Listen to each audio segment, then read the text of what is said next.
I should have known better than to trust my sister's judgment about men. The champagne flute in front of me had gone flat 20 minutes ago. Bubbles long since disappeared like my hope for this evening.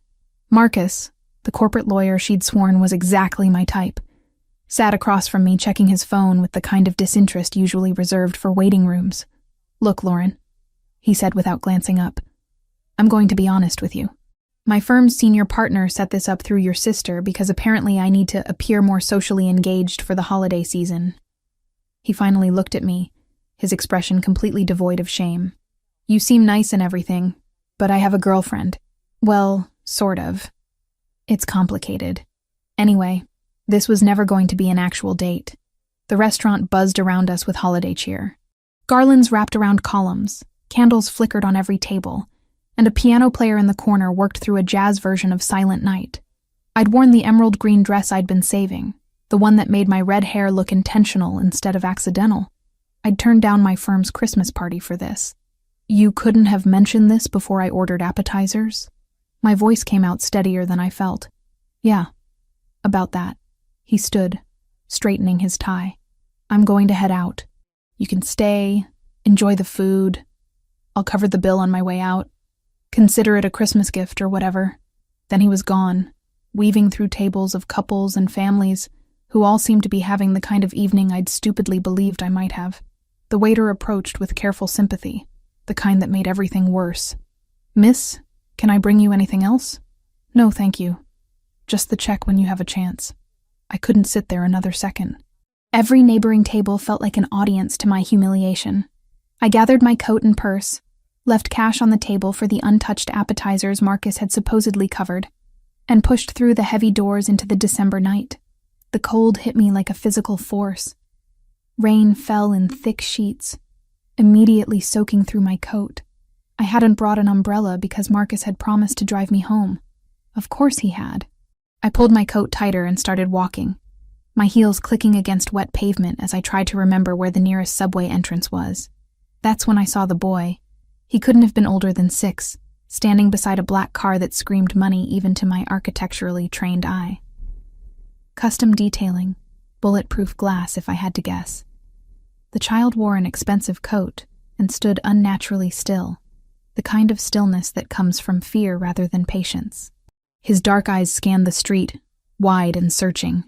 My first thought was that he'd gotten separated from his parents. My second thought dissolved when I saw the man approaching from the side street. Everything about him was wrong. The way he moved, predatory and focused. The way he glanced over his shoulder. The way his hand reached inside his jacket. I'd grown up in New York. I'd learned to read danger the way architects read blueprints. The man lunged for the boy. I didn't think.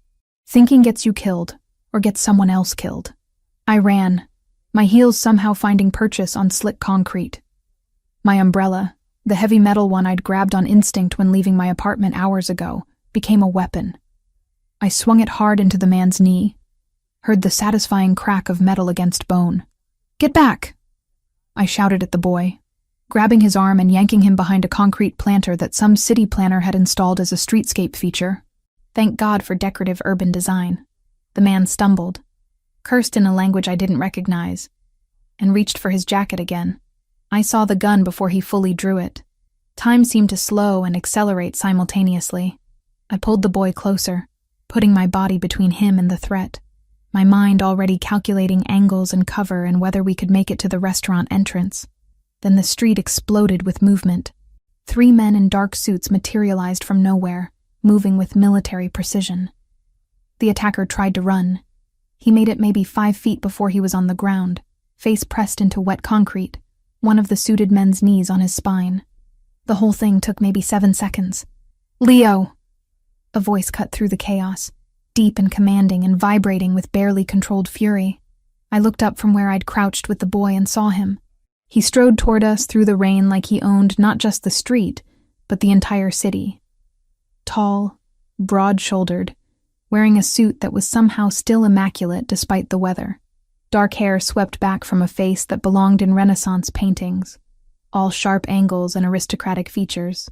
But his eyes caught me, held me, deep brown, almost black in the streetlight, currently fixed on the child with an intensity that made my breath catch. "Papa!" The boy, Leo apparently, broke from my grip and ran to him.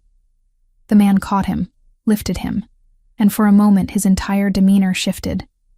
He held the child with a gentleness that contradicted everything else about him, his hand cradling the back of Leo's head as he murmured something I couldn't hear. Then those dark eyes found me. I was still crouched behind the planter, rain-soaked and holding a bent umbrella like some kind of deranged knight. I probably looked insane. I definitely felt insane. My hands were shaking now that the adrenaline was fading, replaced by the delayed shock of what had just happened. "You." He said it like a statement, not a question, still holding his son. "You hit him. He was grabbing the kid. Your kid." I just reacted. One of the suited men approached and spoke quietly to him. I caught fragments. "O'Sullivan operative. Confirmed. We have him secure." The man, Leo's father, nodded once. His jaw was tight, a muscle working beneath the skin. He set Leo down carefully, kept one hand on his shoulder, and took 3 steps toward me. "You put yourself between my son and an armed man. I didn't know he was armed until after." The truth felt important somehow. I just saw someone trying to take a child. Most people would have run. He studied me with an unsettling focus, like he was cataloging every detail. My wet hair, my ruined dress, the umbrella still clutched in my white-knuckled grip, or called for help, or done anything except attack. I'm an architect. We solve problems. It was a ridiculous thing to say. I was babbling now, shock making me stupid. I saw a problem. I had a tool. Basic logic. Something flickered in his expression. Amusement, maybe, or assessment. "What's your name?" "Lauren. Lauren Cole." "Anthony Ravellini." He said it like I should recognize it. I didn't. But I filed it away. "This is my son, Leo." I looked down at the boy, who was staring at me with huge eyes. He said something in what sounded like Italian, fast and urgent, tugging on his father's sleeve. Anthony responded in the same language, his voice softer. Then he switched back to English. "He says thank you. He says you were brave." He was braver. He didn't panic. I finally stood, my legs unsteady. "Is he okay? Are you okay, sweetheart?" Leo nodded, then surprised me by stepping closer. He said something else in Italian, longer this time, looking between me and his father. Anthony's expression shifted into something I couldn't read. "He wants to know if you're hurt." "I'm fine, just wet." I tried to smile, though my face felt frozen, and my umbrella might be done for. "I'll replace it." Anthony gestured to one of his men. "Marco, get the car. Miss Cole is coming with us." "That's not necessary. I can just grab a cab and—" "You just saved my son from an O'Sullivan operative." The way he said that name made it clear it meant something significant. "The street isn't safe right now. You're coming with us." It wasn't a request. Something about his tone made arguing seem pointless, possibly dangerous. Besides, Leo was still looking at me with those wide, trusting eyes, and walking away from a 6-year-old I'd just defended felt wrong on some fundamental level. The car that pulled up was even more impressive up close. Black, sleek, definitely bulletproof. Marco, the driver, opened the back door, and Anthony guided Leo inside before turning to me. "After you." I climbed in, immediately struck by the warmth and the scent of expensive leather. Leo was already buckled in the middle seat. Anthony slid in beside him, filling the space with his presence. As the car pulled away, I saw other vehicles following. Security, clearly. How many people traveled with this level of protection? What kind of man needed armed guards and bulletproof cars? "Where am I taking you?" Anthony asked. "Queens. I can give you the address." "You live alone?" The question should have felt invasive. Somehow it just felt practical. "Yes." He nodded, already typing something on his phone. Probably running a background check, I realized with a weird detachment. Normal people don't have the resources to run immediate background checks. Normal people don't have armed security details. Normal people's children don't get targeted by people with names like O'Sullivan operatives. "Papa," Leo spoke quietly, in English this time. He looked at me, then at his father, then back to me. "Can I ask her something?" In English, so she understands. Leo turned those serious eyes on me. 6 years old, but with the gravity of someone much older. Are you scared now? A little, I admitted, but more just confused. This has been a really strange night. You were on a date? He said it matter-of-factly. Your dress is pretty, like Christmas trees. I laughed, surprised by the observation. Thank you. The date didn't go well, though. Why not? Leo, Anthony said quietly. That's personal. It's okay. I looked at the boy. Something about his directness refreshing after Marcus's calculated rudeness. The man I was supposed to meet decided he didn't actually want to be there. So he left. That's rude. Leo frowned. Mama always said rudeness is when people forget kindness on purpose. The use of past tense didn't escape me. Mama, not Mama, says. Anthony's expression shuddered completely. Your mama sounds like she was very wise, I said carefully. Leo nodded seriously. She died when I was 4. I still remember some things she said, though. My chest tightened. I'm glad you remember. Those are good things to keep. We rode in silence for a moment. The city passed outside, holiday lights blurring in the rain.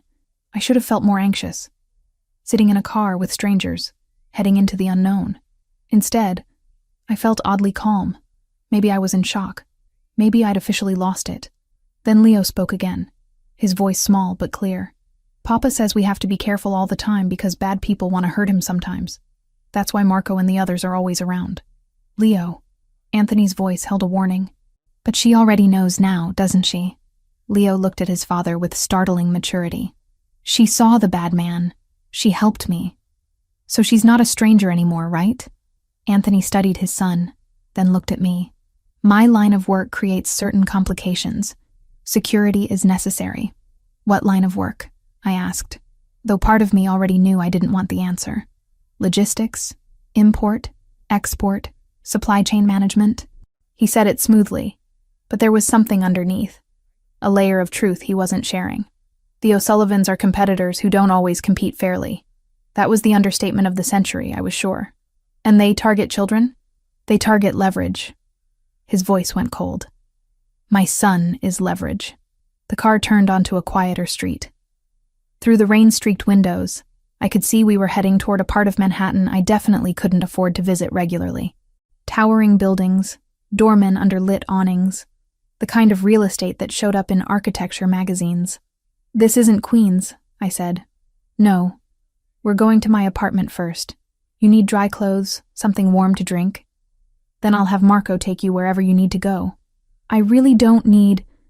Leo interrupted me, turning in his seat with sudden urgency. He looked at his father, said something in rapid Italian that I couldn't follow. Anthony responded, his voice patient but firm. Leo insisted. More Italian, gesturing at me. What's he saying? I asked. Anthony was quiet for a moment, his expression unreadable. Then he looked at me directly, those dark eyes assessing in a way that made me feel exposed. He's asking if you can be his new mother. The world seemed to stop. The rain, the car, the city outside, everything reduced to this moment. This question from a 6-year-old who'd just survived an attempted kidnapping. I don't think... I started. I told him that's not how things work, Anthony continued, his voice careful. But he seems convinced that anyone brave enough to hit a man with an umbrella would make an excellent parent. Despite everything, despite the absolute insanity of this entire evening, I laughed. Real laughter that came from somewhere genuine. Your son has interesting criteria for choosing family. He has good instincts. Anthony's eyes hadn't left my face. You didn't hesitate. When you saw danger, you didn't run. You moved toward it. That's rare. That's stupid, I corrected. I'm an architect, not a bodyguard. You're someone who acts when action is needed. He tilted his head slightly, still studying me. Tell me, Lauren Cole, do you scare easily? Tonight? Terrified. Generally? Not particularly. Good. He said it with finality, like I'd passed some test I didn't know I was taking. Because I think we need to talk about what happens next. 2 weeks had passed since Christmas night, and I'd almost convinced myself it had been some kind of fever dream. Almost. Then the email arrived with a meeting request from Ravellini Logistics, and the illusion shattered completely. The address led me to a building in Tribeca that probably appeared on Architectural Digest covers regularly. All glass and steel, the kind of modern design that made my professional heart skip beats. The lobby alone featured marble that cost more per square foot than my monthly rent. "Miss Cole," Marco appeared from nowhere, just like he had that night. "Mr. Ravellini is expecting you. 40th floor." The elevator was the kind that moved so smoothly you barely registered the ascent. When the doors opened, I stepped into a penthouse that took my breath away for all the wrong reasons. It was stunning, objectively. Floor-to-ceiling windows overlooking the Hudson, minimalist furniture in shades of gray and black, art that probably required insurance policies, but my architect's eye immediately cataloged the flaws. Single entry point, windows without obvious reinforcement, open floor plan that offered zero tactical advantage in a crisis. "You don't like it." Anthony emerged from what looked like a home office, wearing dark slacks and a white shirt with the sleeves rolled up. No tie. Somehow more intimidating than the suit. "It's beautiful," I said honestly. "It's also a death trap." His eyebrow lifted slightly. "Elaborate." I set my portfolio down and walked to the windows. One entry point means one exit. If someone blocks that elevator, you're trapped 40 floors up. These windows, gorgeous as they are, aren't ballistic glass. A skilled sniper from any of those buildings across the street would have clear sight lines. I turned to face him. "Your furniture arrangement creates what we call fatal funnels in tactical architecture. Narrow passages where you can't maneuver. And unless I'm missing something, you don't have a panic room or secondary escape route. You assessed all of that in 30 seconds? I'm good at my job, Mr. Ravellini." "Anthony." He moved closer, studying me with that same intensity from the car. "You refused the reward money I sent. I don't take payment for doing the right thing. Most people would have cashed the check and bought themselves something nice for Christmas." He gestured to a seating area. "Sit. We need to talk." I sat, keeping my posture professional despite the way he looked at me. Like I was a blueprint he was trying to read. "I have a problem," Anthony said, settling into the chair across from me. "Multiple problems, actually, but one you might be able to help with. I'm an architect, not a bodyguard." "I'm aware. But you're also a woman who kept her head during an attempted kidnapping, who thinks tactically, and who my son hasn't stopped talking about for 2 weeks. He leaned forward, elbows on his knees. "Child Protective Services has been investigating me. Anonymous complaint claiming Leo is in an unstable environment, that a single father in my line of work can't provide adequate care. That's ridiculous. He seemed well-adjusted, well cared for. You spent 20 minutes with him." "CPS needs more convincing." His jaw tightened. "I have a business deal closing in 3 months. A legitimate port acquisition that will finally move my operations fully above board. The O'Sullivans want that port. They're using every tool they have to destabilize me, including threatening my custody of Leo." I was starting to understand. "You need to appear more stable, more family-oriented." "I need a wife." He said it bluntly, or at least the appearance of one. 2 years, fully compensated, separate bedrooms, a generous settlement when it ends. My first instinct was to laugh. My second was to be offended. "You want to hire me to play house? I want to hire you to provide Leo with the stable maternal figure CPS is looking for, and to help me secure my son's future." He pulled out a folder, slid it across the coffee table. "This is what I'm offering." I opened it. The number made my vision blur. More money than I'd make in 5 years. Maybe 10. "That's generous," I managed. "But I'm not interested in being anyone's decorative wife, real or fake." "Then what are you interested in?" I closed the folder and met his eyes. "I'm interested in doing the kind of work that matters. The kind of architecture that changes how people interact with space, that makes cities safer and more functional." I gestured around the penthouse. "Like I said, this place is gorgeous and completely tactically unsound. You have how many properties?" 17 in the city, 8 in surrounding areas. All designed by people who prioritized aesthetics over security, I'm guessing. I stood, moving back to the windows. "You don't need a wife, Anthony. You need someone who can redesign your entire infrastructure to actually protect you and Leo. You need an architect who understands both form and function. You're proposing an alternative arrangement." I turned to face him. "A professional one." Hire me as your chief architect. I redesign all your properties with security as the primary consideration. I work on that port acquisition, make sure the infrastructure serves your legitimate business needs. And yes, I spend time with Leo, provide that stable presence CPS wants to see. But as an employee, not a fake spouse. That still requires you to be present, to live here, most likely. Then we draw up an employment contract. Housing is part of the compensation package. I maintain my professional autonomy, and you get someone who can actually solve your problems instead of just window dressing them. Anthony stood, closing the distance between us. He was tall, I'd noticed that before, but up close the height difference was more pronounced. I had to tilt my head back to maintain eye contact. You're negotiating with me, he said quietly. Most people don't negotiate with me. Most people aren't worth your time then. I held my ground. I'm offering you actual value. The question is whether you're smart enough to recognize it. Something shifted in his expression. Respect, maybe. Or the calculation of a man who just realized I wasn't going to be easy to control. The port, he said. I want to test your confidence. We go there tonight. You tell me what you see, and we'll discuss terms. Done. He smiled then, just slightly. You don't scare easily, do you, Lauren? I spent Christmas night between your son and an armed kidnapper. A business negotiation seems relatively safe by comparison. The port was exactly what I expected, and somehow worse. Anthony brought me in through the main entrance after dark, Marco driving while 2 other cars followed. The security presence alone told me how valuable this property was. The O'Sullivans have made 3 offers, Anthony explained as we walked the docks. Each one higher than the last. They want this location because it gives them access to every major shipping route on the East Coast. I studied the layout, the warehouses, the way cargo containers were arranged. My mind automatically cataloged the inefficiencies, the security vulnerabilities, the wasted space. Who designed this? I asked. The previous owner. He sold to me 6 months ago when his business failed. It failed because this design is deliberately terrible. I pointed to the main warehouse. Look at the loading dock placement. It creates blind spots where you can't monitor cargo coming and going. These container stacks, they're arranged to maximize hiding places, not efficiency. And your security cameras, see how they're positioned? They can be avoided by anyone who understands the angles. Anthony's expression darkened. You're saying the design was meant to facilitate smuggling.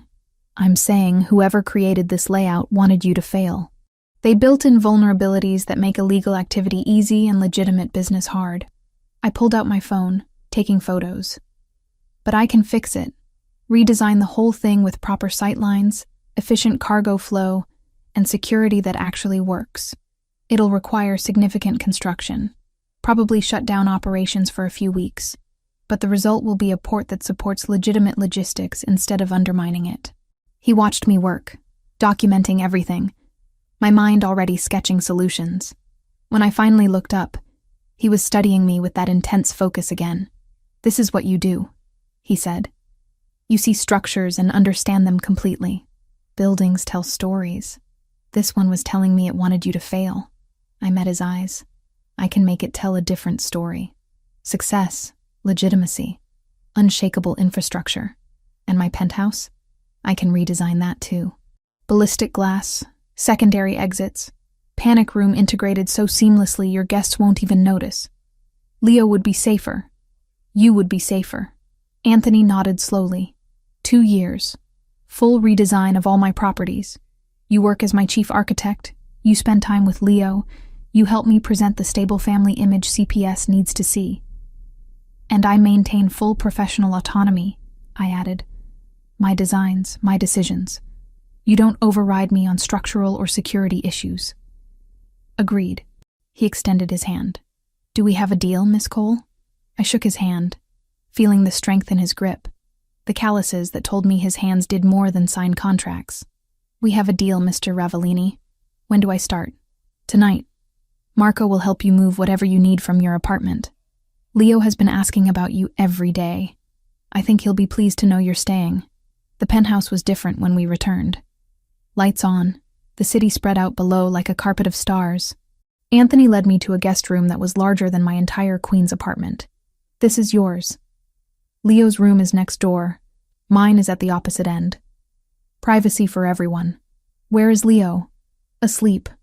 It's nearly 10, but he'll want to see you in the morning. Anthony paused at the door. Lauren, thank you. For this. For helping him that night. For agreeing to this arrangement. Thank you for respecting that I'm more than just a prop in your stability campaign. He smiled, genuine this time. You're definitely more than that. Good night. I spent an hour unpacking the essentials Marco had retrieved, my mind still racing with design possibilities. Then I heard it. A small sound from the next room.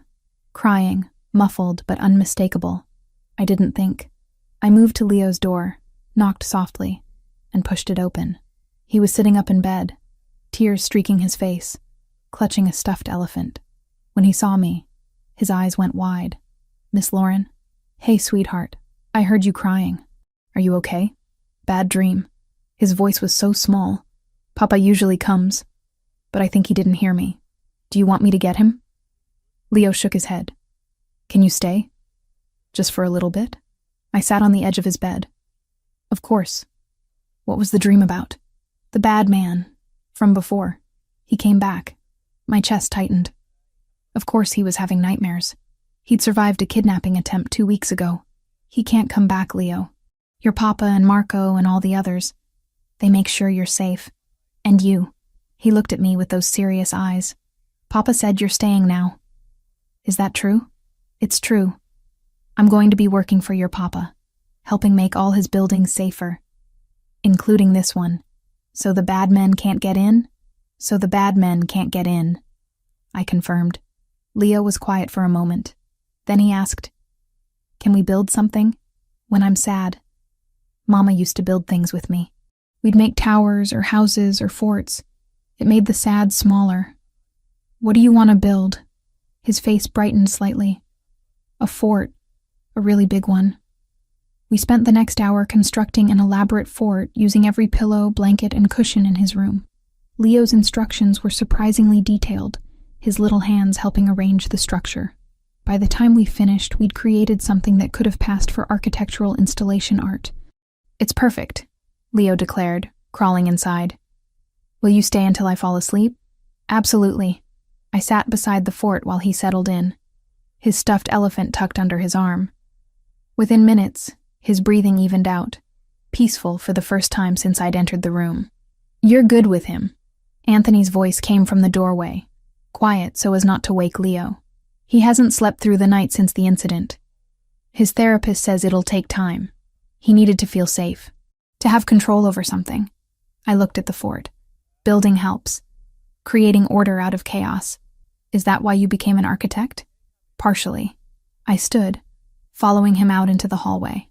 I like the idea that you can design safety into structures, that you can create spaces where people can just exist without fear. Anthony looked back at his son, sleeping peacefully in his makeshift fortress. I want that for him. A life without fear. Then we'll build it. I said simply. One structure at a time. 3 weeks of living in Anthony's penthouse had created a routine I hadn't expected. Mornings with Leo, reviewing blueprints over coffee while he built elaborate structures with his blocks. Afternoons consulting with contractors about the port redesign. Evenings where Anthony would return from whatever he did during the day, and the three of us would have dinner like some strange approximation of a family. Tonight was different. Tonight was the Metropolitan Museum Gala, and I was about to become officially public.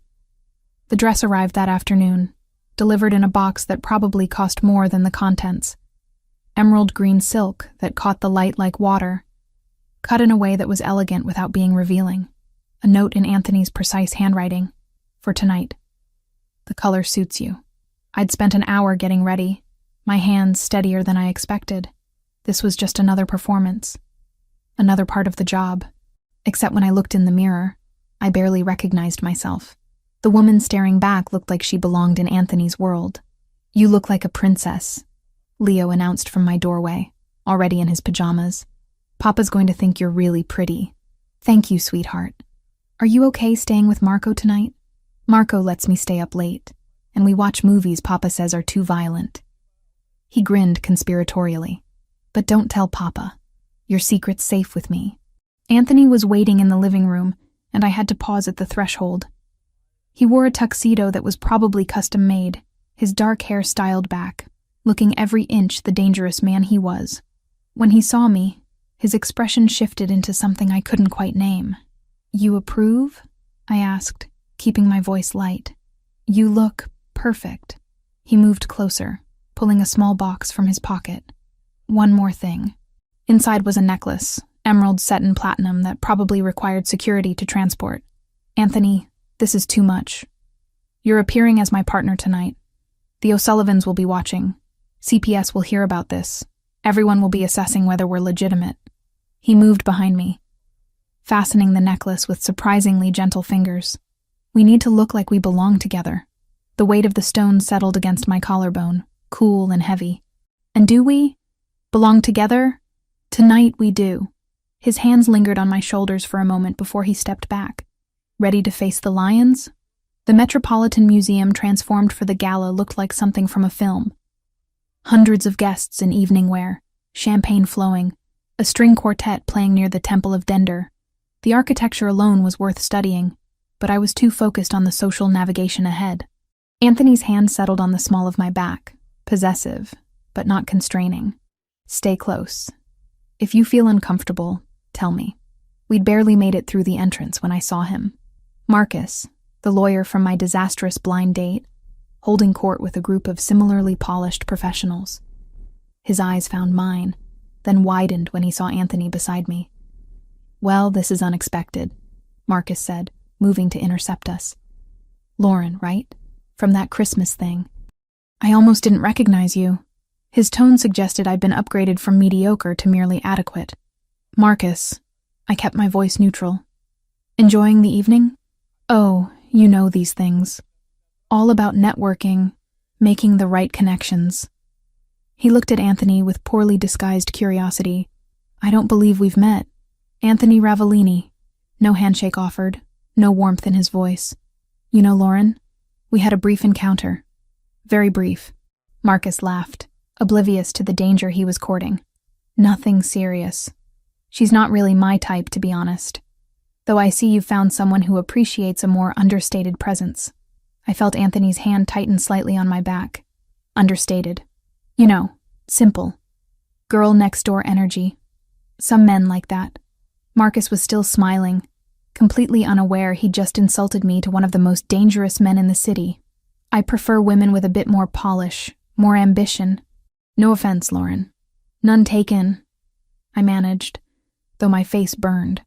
Anthony pulled out his phone, typed something with his thumb, then looked back at Marcus with cold precision. What firm did you say you work for? Grayson and Mitchell. Senior associate, actually. We handle corporate litigation for some very high-profile clients. Interesting. Anthony's phone buzzed. He glanced at it, smiled without any humor, and slipped it back into his pocket. Not anymore, though. Marcus blinked. Excuse me? I just purchased Grayson and Mitchell. Well, the holding company that owns it. The acquisition closes in about 3 minutes. Anthony checked his watch. As the new owner, I'm implementing immediate restructuring, starting with terminating senior associates who lack basic professional courtesy. The color drained from Marcus's face. You can't be serious. Quite serious. You'll receive official notification Monday morning, but consider this your informal notice. Merry Christmas, Marcus. Anthony guided me away, leaving Marcus standing frozen in the middle of the gala. You didn't have to do that, I said quietly once we were out of earshot. Yes, I did. Nobody insults you in front of me. His voice was matter of fact. He's lucky I stopped at his career. We moved through the crowd, Anthony introducing me to various business associates with careful precision. I was his architectural consultant, his partner in the port development, the woman who'd changed his perspective on infrastructure design. Each introduction felt choreographed, a performance for an audience I couldn't entirely see. Then we danced. The quartet had shifted to something slower, couples filling the space near the temple. Anthony's hand found mine, his other settling at my waist. and we moved into the rhythm with unexpected ease. "You dance well," I observed. My mother insisted. She said a man who couldn't dance was a man who couldn't lead. His expression softened slightly. "She died when I was 17. Leo never got to meet her. I'm sorry. She would have liked you. She valued people who acted instead of just talked." He spun me gently, the emerald dress catching light. "You're doing well tonight. Better than I expected. Did you expect me to embarrass you? I expected you to be yourself, which happens to be exactly what this situation needs." His phone buzzed against my back where his hand rested. He glanced down, read something, and his entire demeanor changed. The warmth vanished, replaced by cold calculation. "What is it?" I asked. "Marco confirms O'Sullivan presence. At least 6 of them scattered through the event." His eyes scanned the crowd. "They're here for a reason." I followed his gaze, trying to identify threats among the elegantly dressed guests. That's when I noticed it. The emergency exit sign near the east entrance, the one pointing toward what should be a corridor leading to the street. "Anthony, that map is wrong." "What?" "The emergency exit map. I studied the Metropolitan's architectural plans when I was in grad school. That corridor doesn't lead where that sign indicates." I kept my voice low, kept smiling like we were having a normal conversation. "Someone altered it. If there's an evacuation, people will be funneled into the wrong area." His grip on me tightened. "Are you certain?" "I'm an architect. I know this building's layout. That sign has been deliberately changed. I noticed them then, positioned strategically. Men in suits that fit too well, standing near the false exits, watching the crowd with predatory patience. There, and there, they're waiting near the wrong exits. If they cause a panic, everyone rushes to those exits." Anthony's mind was already working through the scenario. "They can target specific people in the chaos, or worse. We need to leave. Quietly, without triggering the evacuation they're clearly planning. The front entrance is too exposed." "Then we don't use the front entrance." I pulled back slightly, meeting his eyes. "I know this building. I know the original architecture, before the modern renovations. There are service corridors, maintenance access, staff passages from the 1800s that most people don't even know exist. Can you get us out without being noticed? Follow my lead, and trust my engineering." We separated from the dance floor casually, as if heading toward the refreshments. Instead, I guided Anthony along the perimeter, staying close to the walls where shadows offered cover. I found what I was looking for near the Roman statuary, a service door marked staff only that most guests wouldn't even register. "This way." I pushed through, Anthony close behind me. The corridor beyond was narrow, lit by harsh fluorescents that contrasted sharply with the gala's elegant atmosphere. I moved quickly, my heels clicking on tile, following a mental map I'd studied years ago. "Where are we going?" Anthony asked. "Original maintenance access." The museum was designed with multiple hidden passages for staff to move exhibits and supplies without disturbing guests. Most were sealed during renovations, but the structural bones are still there. And I turned left at an intersection, then right, navigating by memory and architectural logic. We passed through what looked like storage areas, then down a set of stairs that belonged to another century. The walls changed from modern drywall to original stone, and I knew we were in the oldest part of the structure. "You really do know every building," Anthony observed. "I really do." We reached a heavy door, and I pushed it open carefully. Cool night air hit us, along with the sounds of the city. We'd emerged in a narrow alley behind the museum, away from the main entrance where valets and guests congregated. Anthony immediately pulled out his phone. "Marco, we're in the service alley, east side. Pick us up now." He looked at me while he waited. "How did you know that route would work?" Historical architecture was my specialty. I wrote my thesis on integrating modern security needs with historical preservation. I pulled my wrap tighter against the cold. Old buildings have secrets. You just have to know how to read them. Marco arrived within 2 minutes, the black car sliding into the alley with precision. We climbed in, and Anthony immediately started issuing orders to his security team through his phone. When we reached his building, Marco pulled into the underground garage and stopped near Anthony's personal vehicle. That's when I saw it. "Anthony, don't get out yet." "What?" I pointed to the underside of his car, visible from our angle. A small device, clearly not part of the original design, attached near the rear axle. That wasn't there this morning when we left. Anthony's expression went ice cold. He gestured to Marco, who approached the car carefully. After a moment, Marco pulled the device free and brought it back to our vehicle. GPS tracker, Marco confirmed. Active signal, professional grade. Anthony took it, examined it with controlled fury. Someone on my team placed this. Someone with access to my personal garage, my personal vehicle. There's a traitor in your organization, I said quietly. Someone who knew we'd be at the gala, who knew which car we'd take, who had the opportunity to plant this. Everyone who works for me has been vetted. Thoroughly. Then someone got to them. Or someone's been playing a longer game than you realized. I looked at the tracker in his hand. The O'Sullivans didn't just show up at the gala hoping to cause chaos. They knew you'd be there because someone told them. They altered that emergency map because someone with inside knowledge gave them building access. This isn't random, Anthony. Someone close to you is feeding them information. He was quiet for a long moment, staring at the device.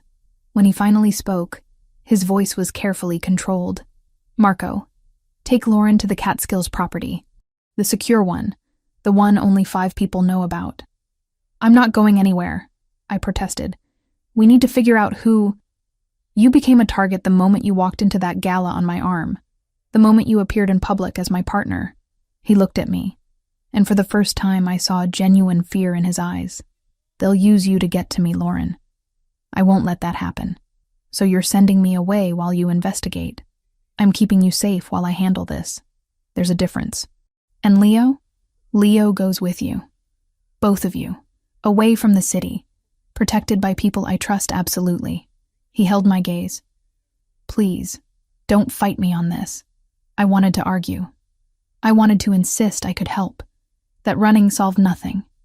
But I also understood tactical retreat. Knew when staying was bravery, and when it was stupidity. How long? A few days. A week at most. Just until I identify the leak and eliminate the threat. He reached out, touched my cheek briefly. You saved us tonight. Let me return the favor.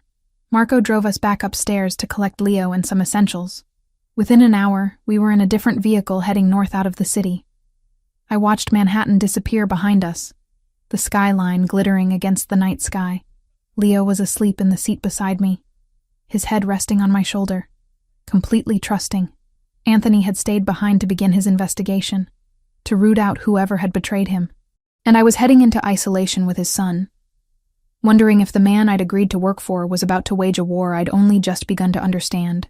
6 weeks had passed since the gala, since the safe house in the Catskills where Leo and I had spent 3 days building snow forts while Anthony dismantled his organization looking for the traitor.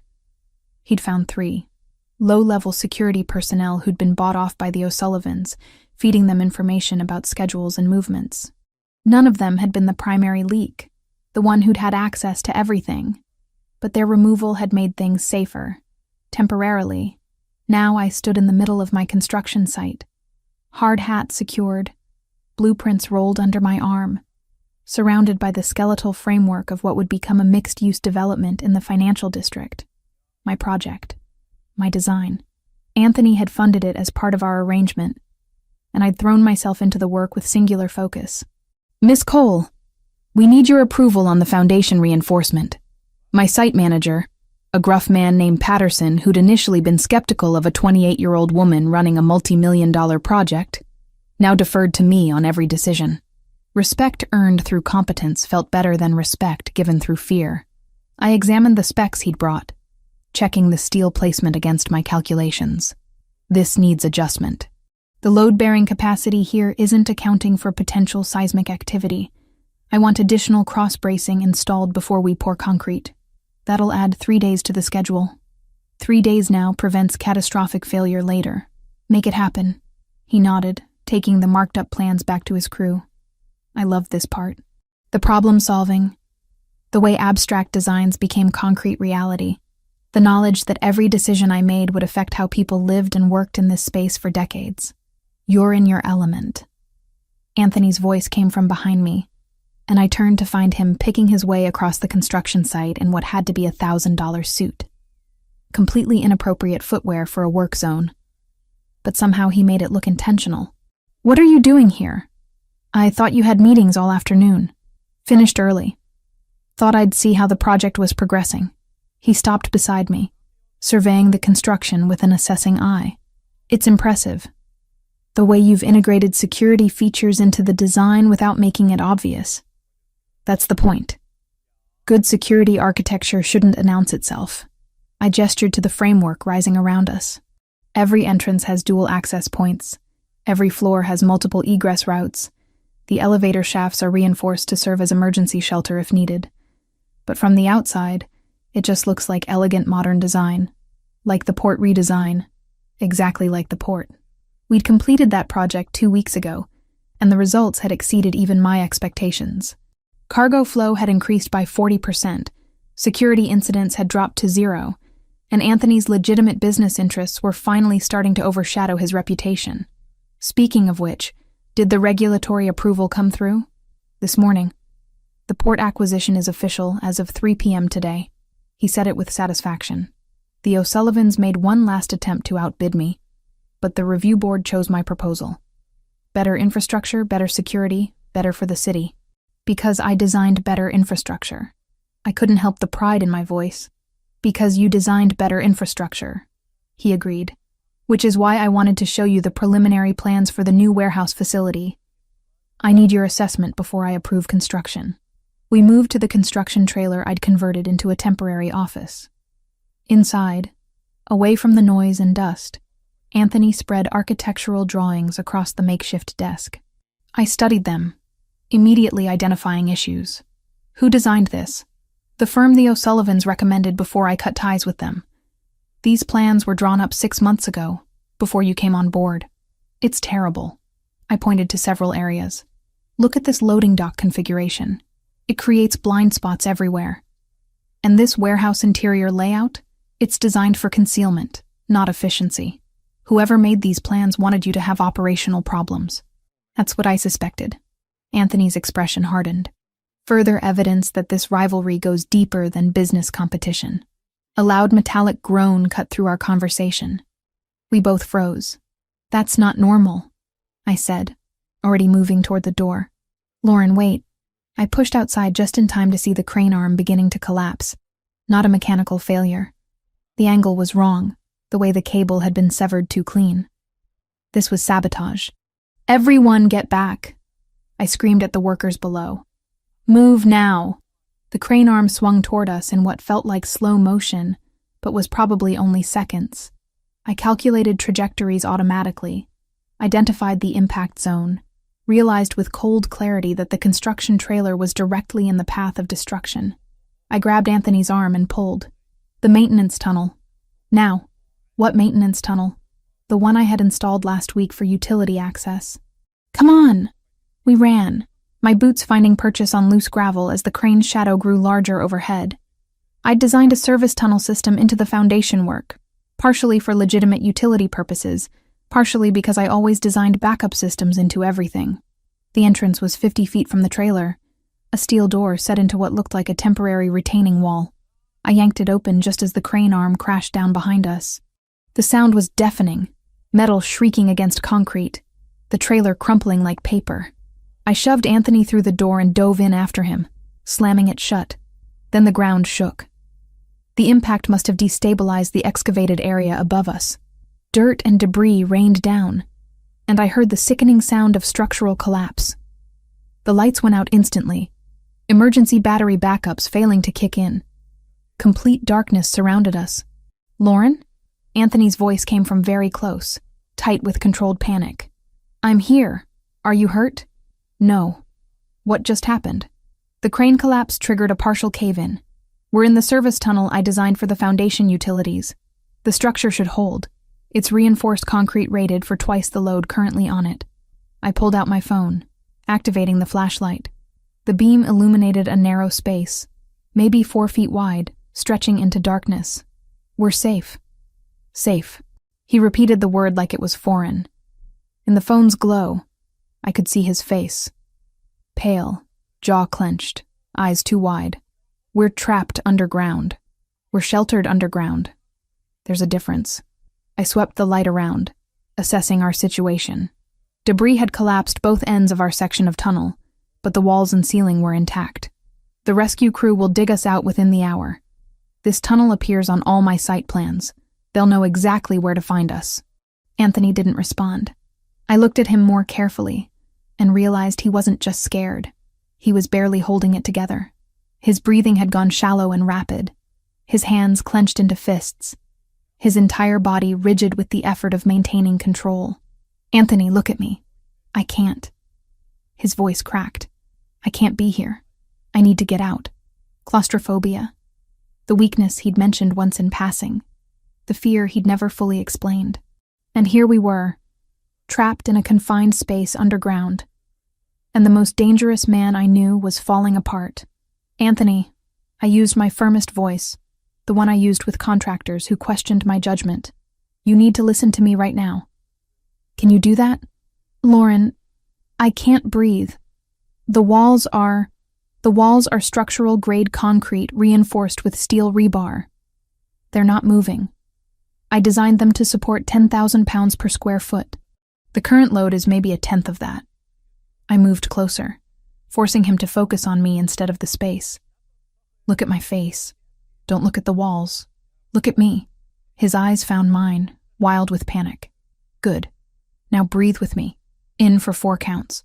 I demonstrated, exaggerating my breathing so he could see it. "Hold for 4. Out for 4. With me now." "I can't." "Yes, you can. You trust my engineering, don't you? You trusted my port design. You trusted my security assessments. So trust this. I'm telling you this space is safe. I built it to be safe. Now breathe." I watched him struggle, watched him fight against the irrational terror that had seized him. Slowly, painfully, he managed to sync his breathing with mine. 4 counts in. Hold. 4 counts out. That's it. Keep going. I kept my voice steady, authoritative. This tunnel is 8 feet long, 4 feet wide, 6 feet high. I know because I specified every dimension. The concrete was poured 3 days ago, which means it's reached 70% of its full strength. By the time it fully cures in 4 more days, it'll be strong enough to support a building. How do you know all that? His breathing was still too fast, but slower than before. Because I'm an architect, and I know everything about my buildings. Every measurement, every material, every structural capacity. I swept the phone light around again, deliberately methodical. "See this ceiling? That's a continuous pour, no seams, no weak points. These walls are 18 inches thick. Nothing is collapsing. Nothing is going to hurt you. People die in cave-ins. People die in poorly designed spaces with inadequate structural support. This is not that." I touched his arm, felt him trembling. "I need you to trust me, Anthony. The same way you trusted me to redesign your port, to secure your buildings, to keep Leo safe that night in the park. Trust that I know what I'm doing." He was quiet for a long moment, still breathing hard but more controlled. "I hate this. I know. I hate that you're seeing me like this." "Like what? Human?" I sat down against the wall, tugging him down beside me. "Everyone has fears, Anthony. Yours just happens to be confined spaces. Mine is heights, if you're curious. I design skyscrapers, but I can't go past the 10th floor without feeling sick. You never mentioned that, because it doesn't define me. Your claustrophobia doesn't define you either." I kept the phone light pointed away from our faces, giving him shadows to hide in. "Tell me what triggered it. The fear, I mean. There's usually a cause." He was silent so long I thought he wouldn't answer. "Then, when I was 12, my father's enemies locked me in a shipping container for 2 days. Punishment for something he'd done. It was completely dark, no food, no water. I could hear them outside, laughing. I thought I'd die there." My chest tightened. "Anthony, I'm so sorry. My father eventually negotiated my release, but by then I'd already broken. I've hated enclosed spaces ever since. Small rooms, elevators, anywhere I can't see an exit." His breathing hitched again. "This is my nightmare made real. Then let's unmake it." I shifted position, directing the phone light toward the debris blocking the tunnel exit. I'm going to talk you through the engineering while we wait for rescue. Every calculation, every design decision, every reason why this space is safe. Will that help? I don't know. We're going to try anyway. I started explaining the tunnel's construction, the soil composition tests I'd run before designing the foundation, the load-bearing calculations that determined wall thickness.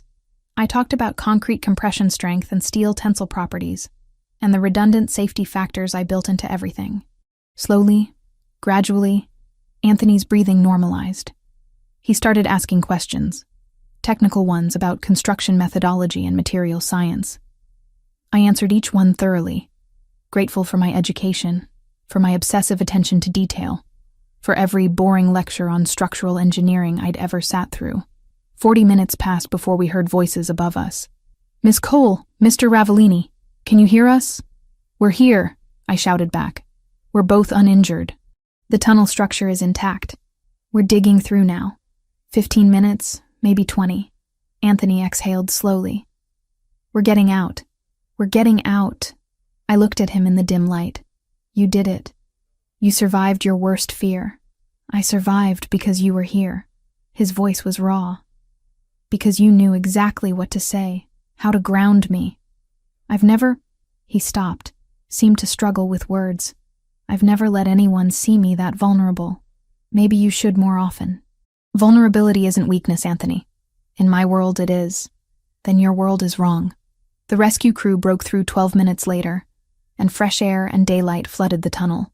I'd never been so grateful for open sky. They pulled us out one at a time, medics immediately trying to check us over. I waved them off, more concerned with the crane collapse. Patterson was there, covered in dust, his expression grim. "Sniper, Miss Cole." We found the position across the street, building under renovation. Clean shot to the crane cable. This was deliberate. "Anyone hurt?" I demanded. "Minor injuries. Nothing serious. You screaming that warning gave everyone time to clear the zone." He looked at Anthony. "Someone tried to kill you, sir." No question about it. Anthony's face had gone cold. All traces of his earlier vulnerability erased. He pulled out his phone, already issuing orders. "Marco, lock down all my properties. I want locations on every employee, every contractor, everyone who had access to this site. Someone placed a sniper, which means someone gave them the schedule." I watched him transform back into the dangerous man I'd first met, and something in my chest ached. He'd let me see him break, and now he was rebuilding the walls higher than before. When he finished his calls, I pulled him aside. "Anthony, I need to get you somewhere safe." This was an escalation. They're not even trying to hide the attempts anymore. "Stop. Lauren, they tried to drop a crane on us. They almost succeeded. I can't—" "Anthony, stop." I grabbed his arms, forced him to look at me. "You're doing it again, trying to push me away to protect me. Because you need protection. What I need is for you to stop treating me like I'm fragile." My voice came out harder than intended. "I pulled you into that tunnel. I kept you calm during a panic attack. I saved your life today, the same way I saved Leo's life on Christmas. When are you going to stop seeing me as someone who needs protecting and start seeing me as someone who can protect you?" He stared at me, something shifting in his expression. "You did save me. Not just physically. You talked me through the worst fear I've ever had. No one's ever done that before. Maybe no one ever tried. Because I never let them." He reached up, touched my face with surprising gentleness. "I've built my entire life around control, around never showing weakness, never depending on anyone. And then you walked into my life and dismantled everything I thought I knew about safety. Is that a bad thing? I don't know yet." His thumb traced my cheekbone, leaving a streak of dust. "But I know I don't want you to go. Even though every tactical instinct says I should send you away, put distance between us. I don't want you to leave. Then I won't. They'll keep trying to hurt you, to use you against me. Let them try." I held his gaze. "I'm not running, Anthony. Not from the O'Sullivans, not from whoever's working with them, and definitely not from whatever this is between us." He kissed me then. Not rough or possessive like I might have expected, but soft, almost reverent. like I was something precious he'd found and wasn't sure how to hold. When we broke apart, I could see something had changed in his eyes. Not just attraction, though that was there. Respect. Real, genuine respect. "We should go," he said quietly. "Get checked by medical, debrief with security, figure out next steps. All very practical. But tonight," he kept his hand on my face, "tonight I want to talk. Really talk. No business, no contracts, no tactical discussions. Just us." "Just us," I agreed. As we walked toward the waiting cars, I caught sight of my reflection in a truck's side mirror, covered in dust, hard hat askew, completely disheveled. And behind me, Anthony Ravellini looked equally destroyed, his expensive suit ruined, his perfect control shattered. We looked like survivors. We looked like partners. We looked like something that might actually work if we could both be brave in facing what scared us most. 1 week after the construction site attack, we were somewhere I'd never been. The Catskills safe house sat at the end of a road that barely qualified as such, surrounded by pine trees heavy with snow. Anthony had insisted on the isolation after discovering that the sniper had been hired through a contact within his own organization. Not Franco, not yet identified, but someone close gathering intelligence for the O'Sullivans. The house itself was deceptively simple from the outside, a log cabin structure that blended into the mountain landscape. Inside was different. Reinforced walls, communications equipment that probably violated several federal regulations, enough supplies to survive a siege. I'd spent the first day cataloging the security features, my architect's mind automatically assessing structural integrity and tactical advantages. Now, a week in, the safe house had become something unexpected, a refuge not just from physical danger, but from the constant performance our arrangement required. Here, with snow falling steadily outside and no audience to convince, Anthony and I existed in a strange limbo between professional partnership and something neither of us had quite named. "Your move." Anthony gestured to the chessboard between us, fireplace crackling nearby. I studied the pieces, considering strategy. We'd been playing for 2 hours, neither of us willing to concede defeat. "You're trying to trap my queen. Obviously. The question is whether you'll sacrifice her to save your king." "False choice. I can save both." I moved my knight, creating an escape route he hadn't anticipated. Anthony's expression shifted into something like admiration. "You see 3 moves ahead." "I'm an architect. I always see 3 moves ahead." I leaned back in my chair, studying him across the board. "It's why I know you're stalling." "Stalling?" "You've been investigating Franco for a week. You know he's the leak, or at least you strongly suspect it. But you're here instead of confronting him." I gestured around the cabin. "Why?" He was quiet for a long moment, firelight casting shadows across his face. "Because the moment I confirm it, I have to act. And acting means choosing between my brother and my son's safety, between blood and loyalty. That's not really a choice, though. Is it? It should be harder than it is." His voice carried an edge of pain. "Franco and I, we built this together. After our father died, we were supposed to share leadership. But the old guard chose me, and Franco never forgave that. So he's punishing you by helping the O'Sullivans destroy everything you've built. He's punishing me by threatening Leo." Anthony's jaw tightened. "That I can't forgive. Family loyalty ends when children become weapons." Leo was asleep upstairs, exhausted from building an elaborate snow fort with the 2 security personnel Anthony trusted most. Former Navy SEALs he'd known for 15 years. Men who'd never met Franco, never had contact with the parts of the organization that had been compromised. If we were safe anywhere, it was here. My laptop sat on the table nearby, port redesign files open. I'd been working remotely, finalizing specifications while Anthony coordinated his investigation through encrypted channels. The work kept me grounded, reminded me I had purpose beyond this strange domestic situation. Anthony's phone rang. He glanced at the screen, then at me. "I need to take this. Business." "Of course." He moved toward the back office while I turned my attention back to the chessboard, analyzing the position. 3 moves to checkmate if he didn't see my strategy. 4 if he did. His phone rang again. Different ringtone. the personal line he kept for family and close associates. It was sitting on the table where he'd left it, vibrating insistently. I hesitated. Answering someone else's phone crossed boundaries our carefully professional arrangement had maintained, but the ringing persisted, and something about the urgency felt important. I picked it up. "Hello?" Well, a woman's voice, cold and amused. "You must be the architect. The little bird Anthony's been hiding in his nest." Every instinct screamed danger. "Who is this?" "Tell your dear Anthony that we already have everything we need." Franco was very generous with information. Port designs, access codes, offshore account numbers. Everything. The woman's laugh was sharp. "The port will be ours in 72 hours.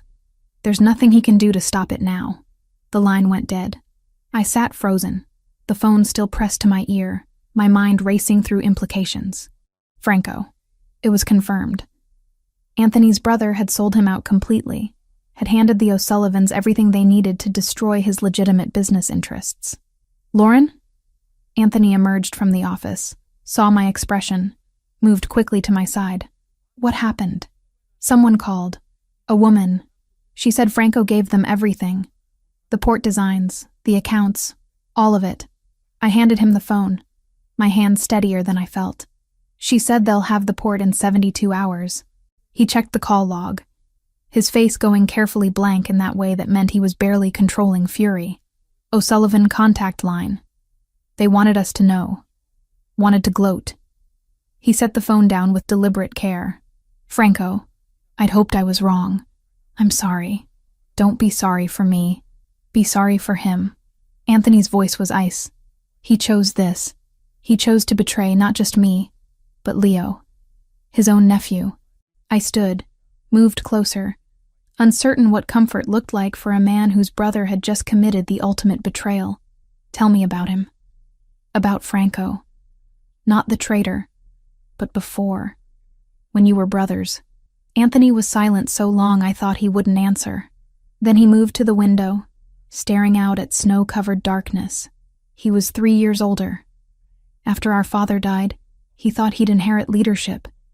He'd been groomed for it, trained, prepared. But the old families, they chose me instead. Why?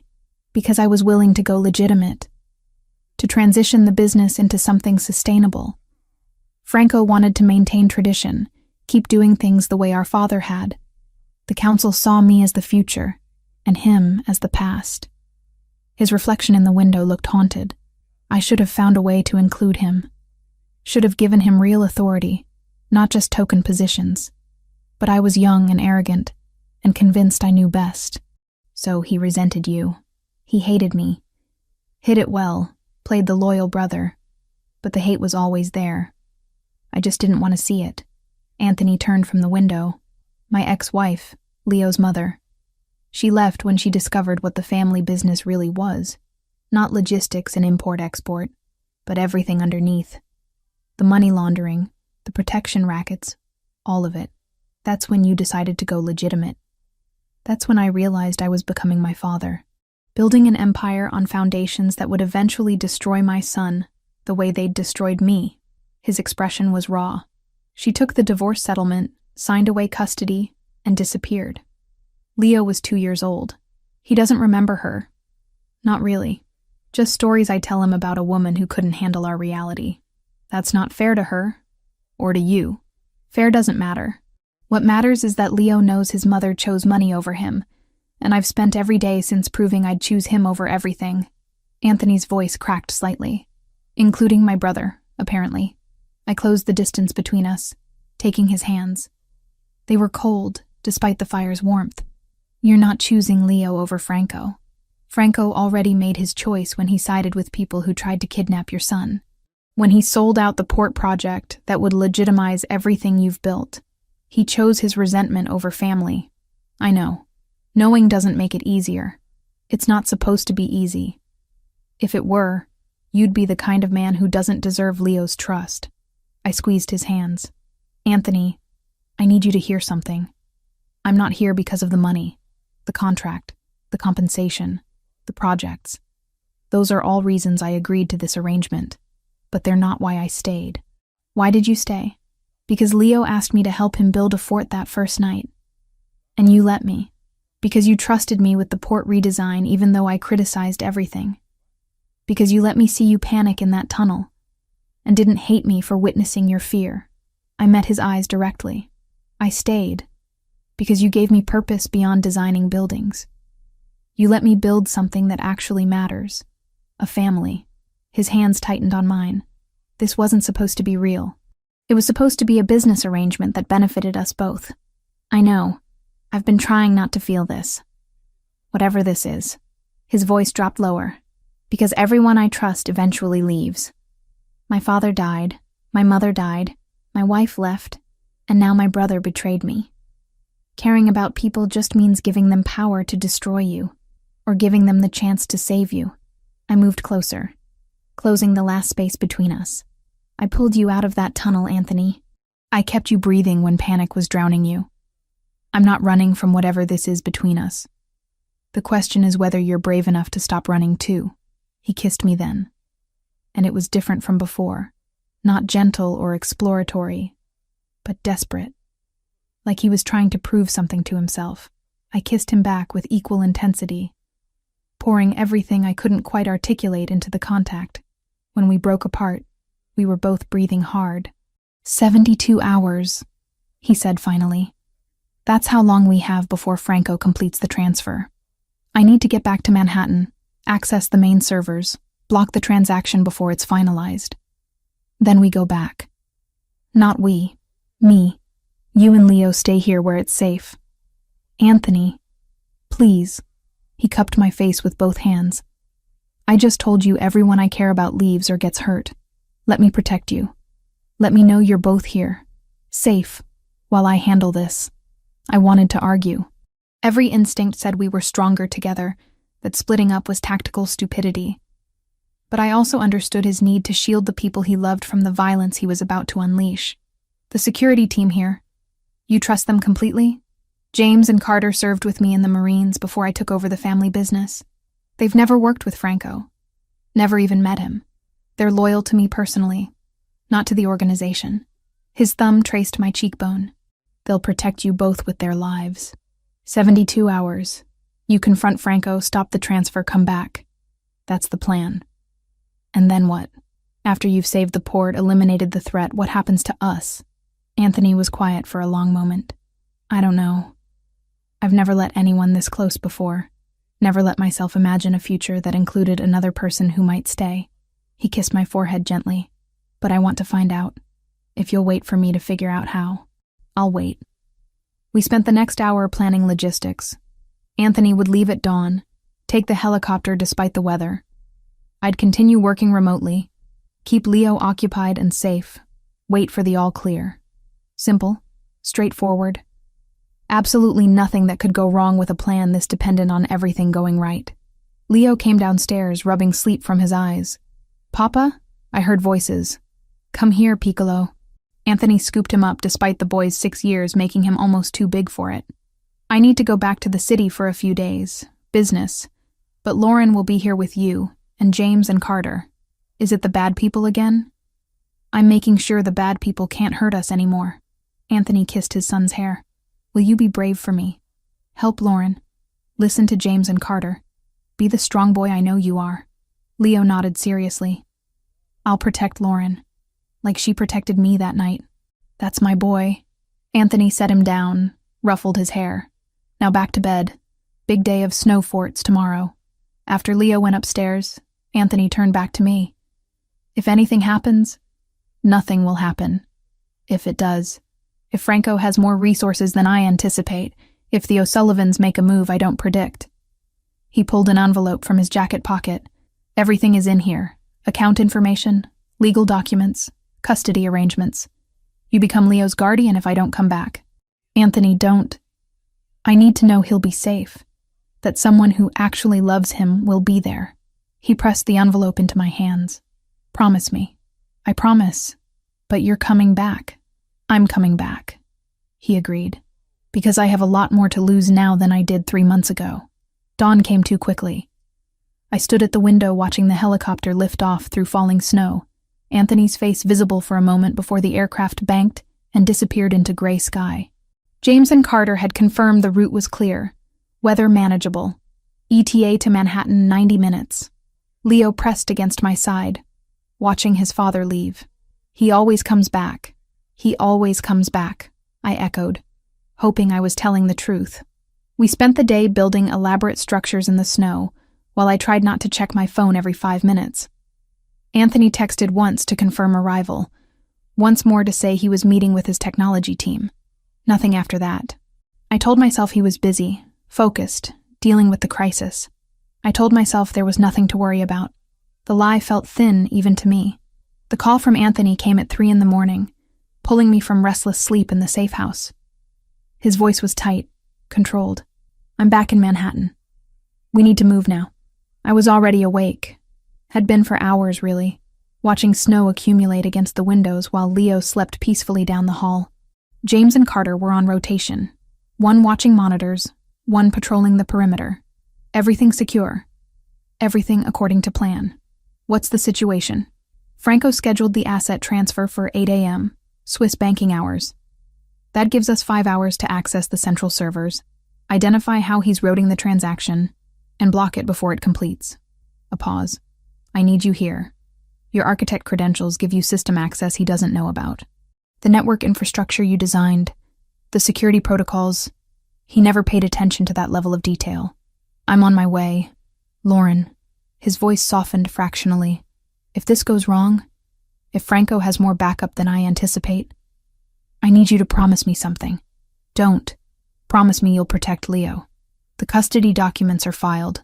The lawyers have everything. If I don't come back, you take him somewhere Franco can never find him. Somewhere the O'Sullivans have no reach. You're coming back. We both are. That's the only acceptable outcome. I kept my voice firm. Architect presenting to difficult clients firm. Tell Marco I need extraction in 30 minutes. And Anthony, we're going to win this. The helicopter ride to Manhattan was brutal. Wind shear making every minute feel like the aircraft might simply give up and fall. I spent the flight reviewing network diagrams on my tablet, tracing the digital architecture I'd built into Anthony's systems. Franco would be looking for obvious blocks, IT team interventions, legal freezes. He wouldn't be looking for an architect with root access to building management systems that happened to integrate with financial servers. We landed on Anthony's building roof at 4:15 a.m. Marco escorted me down to the executive floor where Anthony waited, surrounded by 3 men I recognized from security briefings.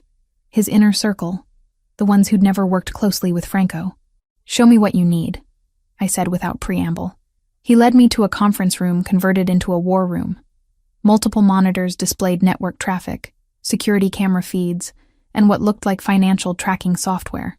Franco's in the building. Came in 2 hours ago, accessed the server room with his executive credentials. He's been in there since. Doing what? Setting up the transfer protocols. He needs physical access to bypass certain security measures. Once he initiates the sequence at 8 a.m., the assets route through a series of shell companies before landing in an O'Sullivan trust account. By the time regulatory agencies track it, the money's already been laundered through 3 countries. I studied the network map. He's using the primary financial server, the one in the climate-controlled room on 38. Correct. Which means he doesn't know about the backup system. I pulled up a different schematic. When I redesigned your infrastructure, I insisted on redundant everything, including a mirror server that shadows every financial transaction in real time. It's housed in what looks like a building management closet on 40. Anthony's expression shifted into something like hope. Can you access it? I designed it. Of course I can access it.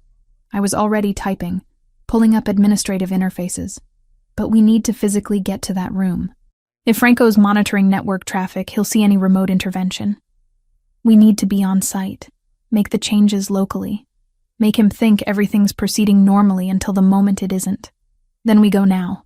The 40th floor was technically under renovation. My urban development project extending into Anthony's corporate headquarters. That gave us cover. A reason to be there if anyone questioned it. We took the service elevator, Marco and 2 other security personnel flanking us. The building management room was exactly where I'd specified it during construction, tucked behind what looked like utility access. I used my architect keycard, the the one that opened maintenance areas throughout the building, and we slipped inside. Banks of servers hummed in climate-controlled precision. I found the terminal I needed, logged in with credentials Franco had never known existed, and started working. "What are you doing?" Anthony asked quietly. "Creating a digital trap. Franco's transfer protocol expects certain responses from the banking interface. I'm setting up a mirror transaction that will appear to complete successfully on his end, but actually routes everything into a regulatory holding account. The moment he initiates, every federal banking watchdog gets an automatic alert about suspicious activity." My fingers flew across the keyboard. "He'll think he succeeded right up until federal agents walk through his door." "How long?" 20 minutes to set up the architecture. Then we wait for him to trigger it himself. Anthony watched me work, and I could feel the tension radiating off him. His brother, blood family, about to be destroyed by his own greed and betrayal. He made this choice, I said without looking up. The moment he decided to threaten Leo, he stopped being your brother and started being just another enemy. I know. Doesn't make it easier. The system configurations took 18 minutes. By the time I finished, sweat dampened my collar despite the room's chill. Done. Everything's in place. When Franco initiates at 8, the trap springs automatically. We moved back to the war room. Waited. Watched security feeds showing Franco in the server room, confident and relaxed, checking his phone periodically, probably coordinating with O'Sullivan contacts, confirming everything was proceeding on schedule. At 7:45, Anthony's IT director called. "Sir, we're detecting unusual authorization requests. Someone's accessing financial systems with your brother's credentials. Let it proceed," Anthony said calmly. "Don't interfere." 7:58. Franco stood, stretched, approached the main terminal. Even through the grainy security footage, I could see his expression. Satisfaction. Victory. The smile of someone who thought he'd finally won. 8 a.m. Exactly. Franco entered the final authorization code. On our monitors, everything lit up simultaneously. Transaction initiated.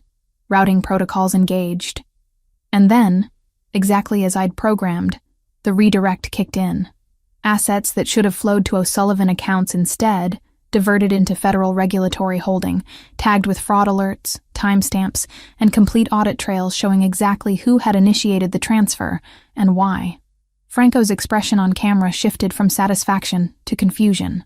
He typed frantically, trying to verify the transaction, but the system showed completion. Success. He'd have no idea what had actually happened until much later. "Now," Anthony said. We moved as a unit. Down 2 floors, through corridors I'd designed with multiple access points for exactly this kind of tactical necessity. Marco and his team spread out, controlling exit routes. By the time we reached the server room, Franco had realized something was wrong. The door opened to reveal him surrounded by 3 men in private security uniforms. Not Anthony's people. Franco's own hired protection. Probably promised bonuses from his O'Sullivan windfall. Brother. Franco's voice dripped with false warmth that couldn't quite hide the edge of panic. "Come to congratulate me on my successful transaction? Come to watch you fail," Anthony replied evenly. "Your transfer didn't go where you thought, Franco. Every asset you tried to steal is now frozen in regulatory investigation. The FBI received automatic notifications the moment you initiated. They're probably in the building already." Franco's face went white. "You couldn't have. The system, I checked everything. You checked the primary system. You never knew about the backup." Anthony stepped forward. "You betrayed your family for money and revenge. You threatened my son. You collaborated with people who tried to kill Leo. For what? Pride? Resentment because you didn't inherit the throne you thought you deserved? You took everything from me." Franco's composure cracked completely. "I built this with you, bled for this family. And you just decided one day to go legitimate, cut out half our revenue streams, make us look weak in front of the other families. I decided to build something Leo could inherit without shame. Something that wouldn't destroy him the way this life destroyed me. Destroyed you." Anthony's voice was cold. "You could have been part of that future. Instead, you chose to tear it down." Franco reached inside his jacket.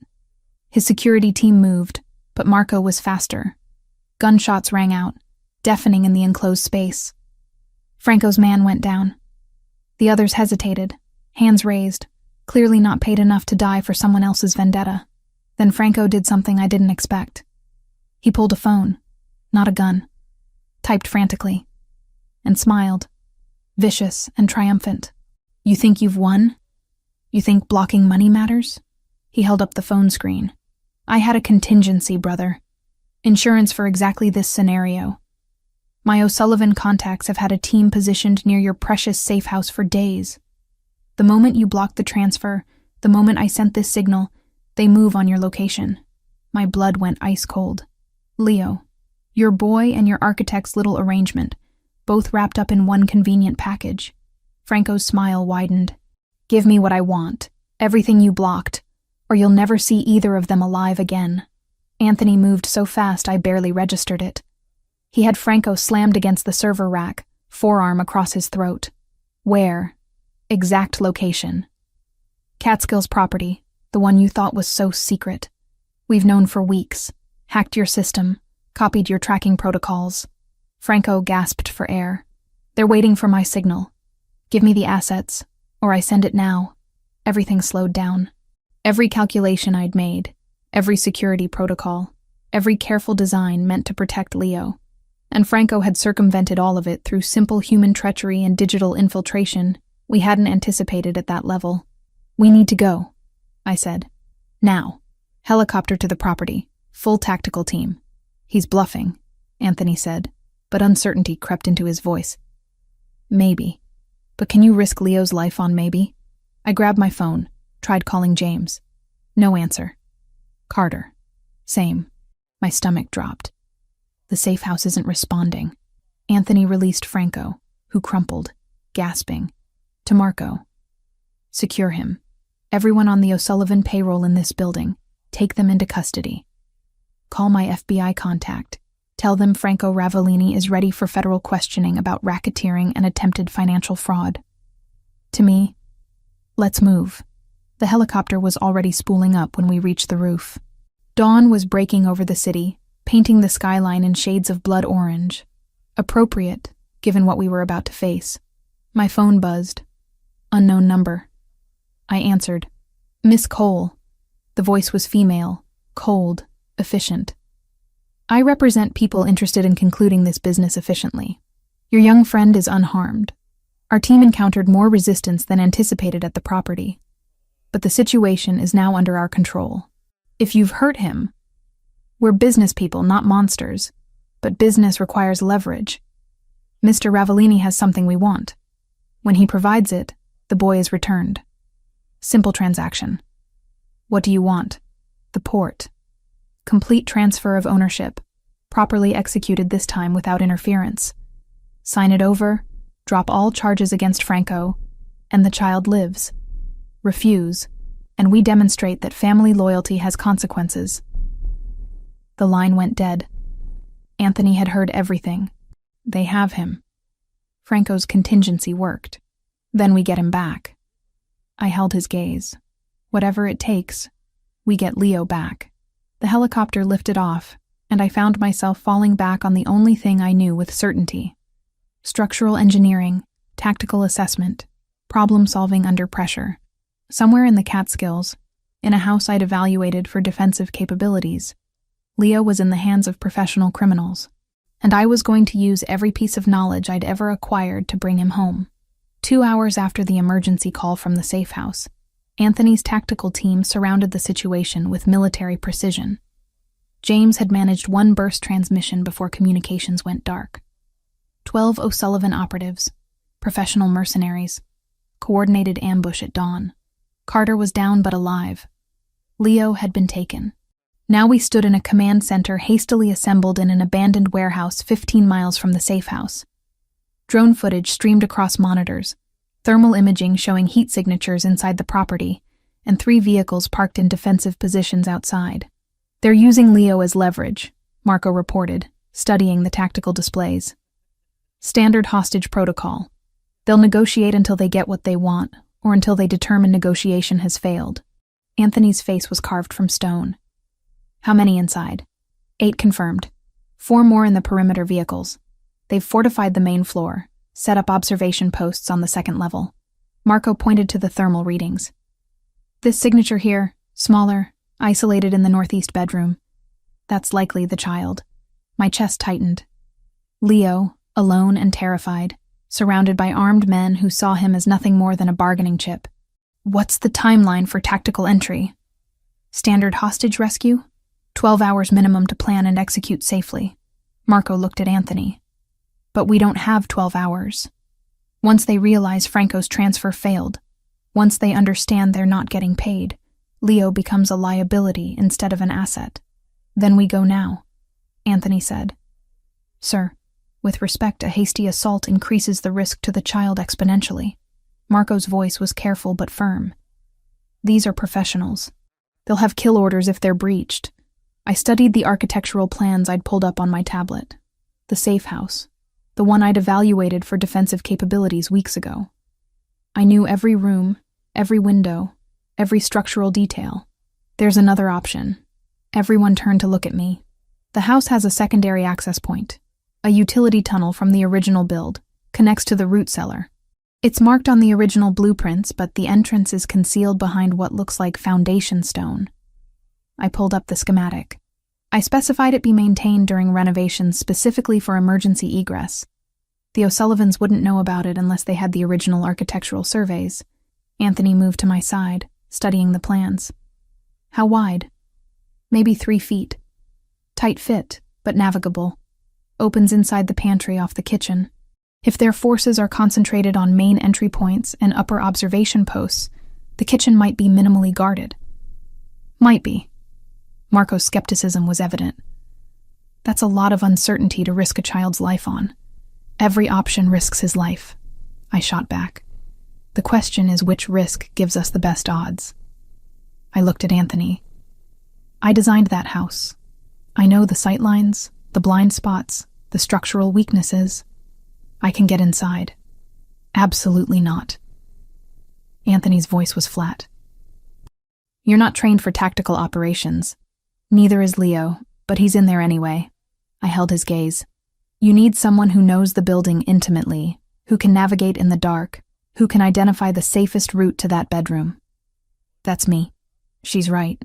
Marco's admission clearly cost him. Our team knows standard building layouts, but this structure has custom modifications. The architect would have knowledge we can't match. Anthony's jaw worked. If something goes wrong, sitting here planning, Leo dies anyway. I reached for his hand. Let me do this. Let me bring him home. The silence stretched. Finally, Anthony nodded once, sharp and decisive. Marco, outfit her with communications and body armor. Light gear, nothing that restricts movement in confined spaces. I want eyes on her every second. 30 minutes later, I was crawling through a tunnel that smelled of earth and old stone, a tactical headlamp providing the only light. Marco's voice came through my earpiece, directing based on drone surveillance above ground. You're 50 feet from the pantry access. No thermal signatures in the kitchen currently, but one hostile patrol passing through every 8 minutes. You'll have a window. The tunnel ended at a stone panel I'd specified during construction. I pushed carefully, feeling it rotate on concealed hinges, and emerged into darkness. The pantry. I pulled myself up, closed the access behind me, and paused to orient myself. Voices filtered from nearby. 2 men, speaking in clipped professional tones about perimeter security and extraction timelines. I pressed against the wall, controlling my breathing the way Anthony had taught me during the crane collapse. Fear was information, not a weakness. Target is quiet, one voice said. Hasn't made a sound since we secured him. Smart kid or traumatized? Hard to tell. Boss says if the transfer doesn't clear by noon, we eliminate the asset and extract. No witnesses, no loose ends. My blood turned to ice. Noon. That gave us 3 hours. I waited until their footsteps receded, then moved. The kitchen opened into a hallway I'd designed with multiple doorways for traffic flow. Now those doorways provided cover. I slipped from shadow to shadow, my architect's knowledge of the building allowing me to anticipate squeaking floorboards, avoid furniture placement, navigate without sight. Marco's voice. 2 hostiles on the stairs. blocking access to the second floor. You'll need to wait for a patrol rotation. How long? 4 minutes. I pressed into a doorway alcove and waited. Counted seconds. Thought about Leo alone upstairs, probably replaying the ambush in his mind, wondering if anyone was coming. I'd promised him I'd keep him safe. I'd promised Anthony I'd protect his son. I wasn't breaking those promises. The hostile patrol moved past, heading toward the kitchen. I had maybe 90 seconds before they'd return. I took the stairs silently, testing each step for creaks before committing my weight. At the top, a hallway stretched toward the northeast bedroom. One guard sat outside the door, weapon across his lap, scrolling through his phone with the bored expression of someone on babysitting duty. One hostile outside the target room. I whispered into my comms. I need a distraction. Stand by. Marco's voice. Then seconds later, an explosion of sound from outside. Gunfire, shouting, the sound of vehicles approaching. The guard jumped up, moved toward the window to investigate. I ran. Hit the bedroom door, wrenched it open, saw Leo sitting on the bed looking small and terrified and alive. His eyes went wide. Miss Lauren? We're leaving, right now. Stay close to me and don't make a sound. I grabbed his hand and pulled him toward the hallway. The guard was at the window, speaking urgently into a radio. We had seconds. The window at the end of the hall. I'd specified reinforced glass, but I'd also insisted on emergency release latches for fire egress. I found it, triggered it, and the window swung outward. Below, a 12-foot drop to a snow-covered roof section I'd designed as decorative architecture. Can you climb? I asked Leo. He nodded, pale but determined. Then climb. I'm right behind you. He went through the window as shouts erupted behind us. The guard had realized what was happening. I pushed Leo toward the roof edge where a drainage pipe offered handholds, then followed as gunfire cracked above our heads.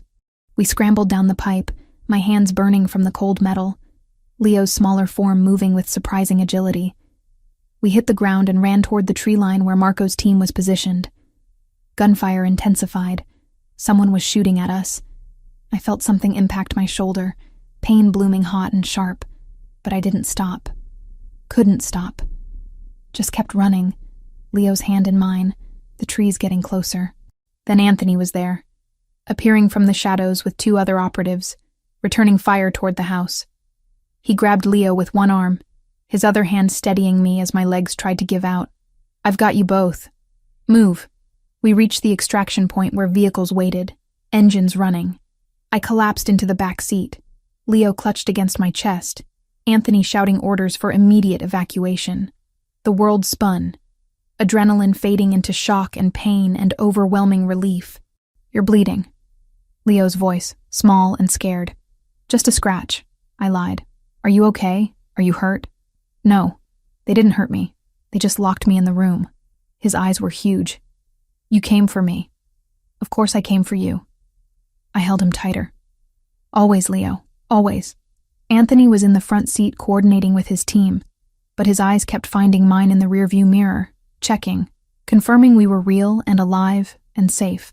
The relief in his expression was stark. We drove for 30 minutes before switching vehicles, then another hour before reaching a private medical facility where Anthony's doctor waited. The bullet had passed through muscle tissue, missing anything vital. I'd been lucky. In the recovery room afterward, Anthony sat beside my bed while Leo slept in a chair nearby, exhausted from trauma and relief. You could have died, Anthony said quietly. So could Leo, but we didn't. I reached for his hand. Your brother's plan failed.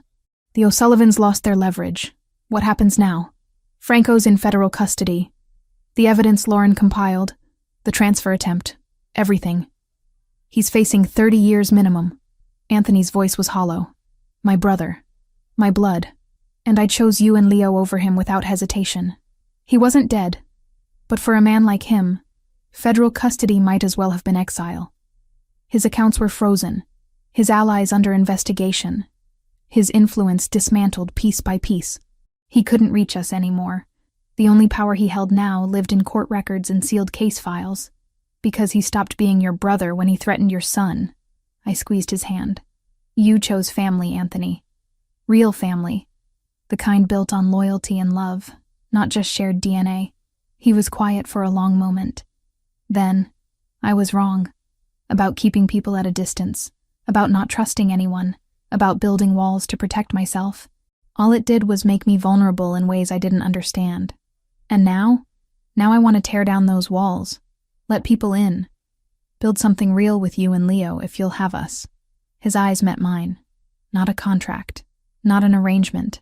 A real family. I thought you'd never ask. He kissed me then, gentle and careful of my injuries. And I tasted possibility. A future I'd never imagined when I walked into that blind date on Christmas my sister had bullied me into accepting. Leo stirred, opened his eyes, saw us. Are you my mama now? For real? I looked at Anthony, saw his hope and fear and desperate wanting. Looked at Leo, this brave, brilliant boy who'd survived more than any child should have to face. Yeah, I said. For real. 1 year had passed since that Christmas night when everything changed. 1 year since I'd hit an armed man with an umbrella and accidentally found myself building a family instead of just buildings. The opening ceremony for the Cole Ravellini Urban Park drew a crowd larger than I'd anticipated. City officials, architectural press, families from the neighborhood who'd watched construction progress over months. The space we'd created stretched across 2 city blocks in Lower Manhattan. Green space carved from what had once been abandoned industrial property. My design, Anthony's funding, our shared vision of creating something beautiful and functional and safe. You look nervous. Anthony appeared at my elbow, looking effortlessly elegant in a dark suit. No tie, because he knew I preferred him that way. Small intimacies learned over a year of actually being together instead of just performing togetherness. I'm always nervous before presentations. I smoothed my emerald dress, the same shade I'd worn that first night and every important event since. It had become our thing. Green for Lauren. A visual signature. What if people hate it? They won't hate it. It's brilliant. He gestured to the park spreading before us. You turned a contaminated brownfield into a community asset. Children are already playing on equipment you designed to be both fun and developmentally appropriate. Elderly residents have walking paths with integrated seating at exactly the intervals your research indicated they'd need. You even built in tactical security features so seamlessly that nobody realizes they're being protected. The security was your requirement. The genius was making it invisible. He took my hand, squeezed. You did this, Lauren. Own it. Leo ran up, all 7 years of energy and excitement, clutching the sign he'd made himself. The letters were uneven but carefully colored. My mom built this. My chest tightened the way it always did when he called me mom.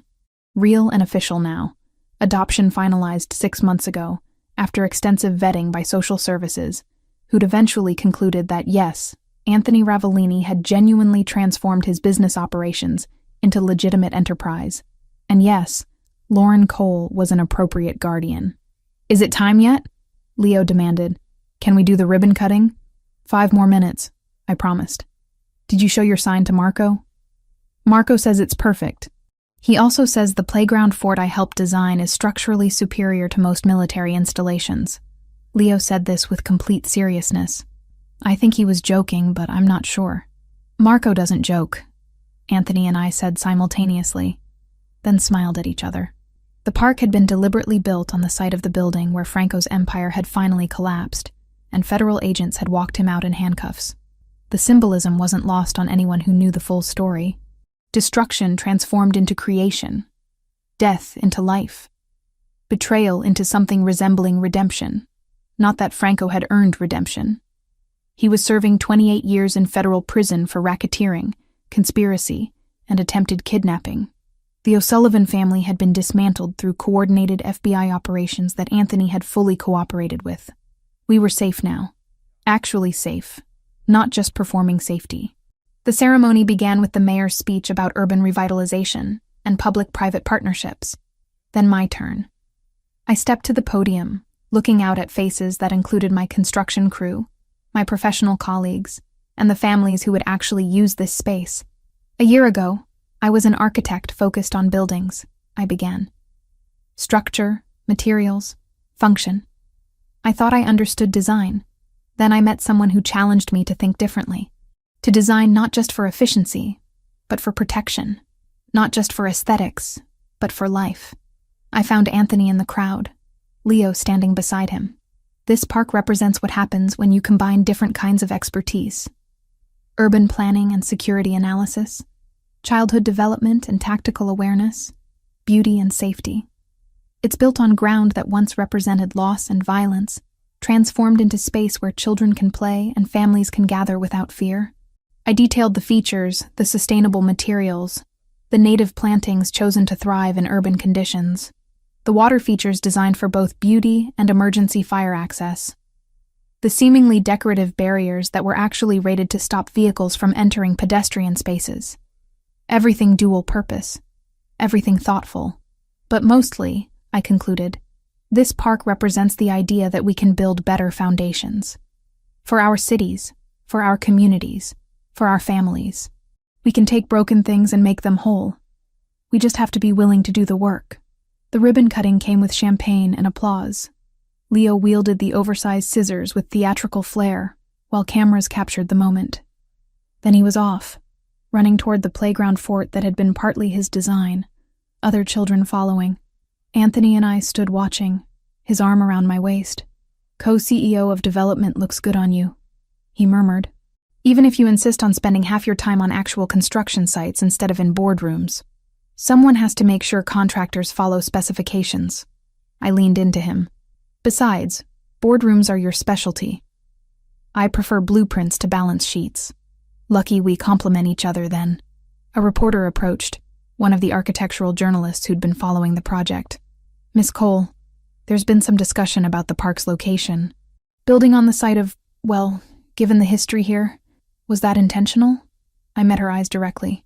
Completely intentional. Cities have long memories. Sites of tragedy can become sites of renewal if we're brave enough to acknowledge the past while building toward better futures. This ground held violence. Now it holds hope. That's not erasure. That's transformation. She nodded, satisfied, and moved on to photograph the water features. The sun was setting, painting the sky in shades of orange and gold. The park lights activated automatically, warm and welcoming. Families settled on benches. Children shrieked with joy from playground equipment, and the city hummed around us in its usual chaotic symphony. Papa, Mama, come see. Leo waved from the top of the fort structure, victorious. He called you Mama, Anthony observed. He's been doing that for months. I know. Still makes me happy every time. He turned to face me fully. I have something for you. Anthony, you already gave me the partnership, the co-CEO position, He pulled out a leather portfolio. Open it. Inside were property deeds. Multiple properties. The penthouse, the port, the warehouse development, a dozen others. All transferred to joint ownership. My name next to his on every single document. You already did this with the business holdings, I said quietly. You didn't have to. I want you to have everything. Legal partnership in all of it. Not because you need my money or my property, but because we built this together. The legitimate business, the clean operations, the life where Leo can grow up proud of his family instead of scared of it. His voice roughened. You redesigned more than buildings, Lauren. You redesigned me, us, everything. I kissed him. There in the park I'd built on the ruins of his old life, long and deep and unconcerned about the public setting. When we broke apart, his eyes held something I'd never seen that first Christmas night, when I'd been so certain I was destined for solitude. Marry me, he said. Not for appearance, not for CPS approval, not for business advantage. Marry me because I want to wake up next to you every morning for the rest of my life and know that you chose this, chose us, chose to stay, even when staying was terrifying. You're really asking me to marry you in a park, in front of 200 people, with no ring. I'm really asking you to marry you in a park you designed, at the opening ceremony for your greatest professional achievement, surrounded by people who respect your work, because you never wanted conventional romance anyway. You wanted partnership. He smiled. As for the ring, it's in my pocket. I've been carrying it for 3 months, waiting for the perfect moment. This felt right. He produced a ring, emerald center stone flanked by diamonds. And suddenly I understood why he'd insisted on reviewing the jewelry designs for the park's donor recognition wall. He'd been getting inspiration. "It's perfect," I breathed. "Is that a yes?" "That's a yes, you impossible man." I kissed him again. Yes to marriage. Yes to partnership. Yes to everything we've built and everything we're still building. Leo's cheer from the fort was audible across the entire park. "Finally, I told Papa to ask you months ago." The crowd laughed, applauded, and I felt the full weight of what we'd created. Not just this park, not just the business empire transformed from criminality to legitimacy, but actual family, the kind that chose each other daily, that worked through fear and trauma and impossibility to build something solid. That night, after the ceremony ended and the crowds dispersed, the three of us walked the park together. Leo ran ahead, testing every piece of playground equipment, declaring each one perfect. Anthony and I followed at a slower pace, hands linked. "Do you ever think about that night?" I asked. "Christmas? The restaurant? The blind date that went so wrong?" "Constantly." He squeezed my hand. "If that lawyer hadn't been an arrogant fool, if you hadn't been walking past at that exact moment, if Leo hadn't been in danger right then, if any single variable had been different, we wouldn't be here." My sister would probably insist on putting that on her resume someday. Accidentally responsible for one functional Mafia-adjacent family. It was easier to imagine her laughing about it now than it had been that first night. Chaos theory. Small changes create massive consequences. You would make it about architectural principles. Everything's about architectural principles if you think hard enough. I looked back at the park, lights glowing against gathering darkness. We built this, Anthony. From nothing but trauma and determination and a really weird employment contract, we built something real. We built a foundation, he corrected, strong enough to support whatever comes next. Leo called us over to the replica of the concrete barrier where I'd first protected him, the one Anthony had installed as private memorial. Someone had left flowers there, and Leo was examining them with serious attention. "Why do people leave flowers?" he asked. "To remember," Anthony said quietly. "To honor what happened here and what it became, because bad things became good things." Leo nodded like this made perfect sense to his 7-year-old logic. Like how Franco was bad, but now we have Lauren instead. "That's one way to look at it," I agreed. "I like this way better." Leo grabbed both our hands. "Can we come back tomorrow? I want to test the fort again." "We can come back whenever you want," Anthony promised. "This is ours. Your mama built it for the whole city, but especially for us." Walking home through Manhattan streets, Leo between us swinging from our joined hands, I thought about structures and foundations, and the way good architecture shaped how people lived their lives. I'd spent my career believing buildings were the important work. Now I understood that buildings were just containers. It was the people inside them, the families they sheltered, the lives they protected, that mattered. We'd started with a business arrangement and built a family. Started with fear and created safety. Started with nothing but an umbrella and desperation and built an empire of legitimacy and love. Not a bad return on investment for one disastrous blind date. The end.